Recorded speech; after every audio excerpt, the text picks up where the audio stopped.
เปลี่ยนประสบการณ์น้ำผีน้ำน้องนะทุกคนรถภายในเป็นคือกันนี่จอดตากฝนบริเวณตากฝนพี่น้องรถจอดตากฝนเมื่อนั้นเอาเขาห้าแล้วมื่อน่ะเพิ่นอัดว่าอัดหูทั้งนั้นบ่เห็นแต่ว่าน้ำนี่เขาทั้งเทิงนี่ทุกคนเลยบ่ได้เขาทั้งพืชเบื้องในน้ำนี่รถคอยนี่ขอประจักษ์ชีวาได้แหละรถภายในเป็นคือกัน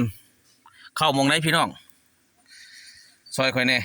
มือก่อนไปหาสร้างว่าเพิ่นอัดในนี้นี่เนาะมันสิมี2หูซ้ำนิ้วมือเลยแหละนี่อัดแล้วแต่ยังหัวอยู่รถภายในเป็นคือกันพี่น้องบอกค่อยแน่เจ็บเสียนแห้งเลยคู่มือนี่กับรถนี่เมื่อก่อนข่อยก็ว่ามันเข้าทั้งพื้นมันบ่ได้เข้าพื้นทุกคนเลยรถนี่จอดตากแดดนี่แห้งบ่มีน้ำแต่ฝนตกลงมานี่น้ำขึ้นเทิงๆนี่สิอ่องบ่งใดนี่จังสิว่ารถภายในเป็นคือกันพี่น้องซอยค่อยแน่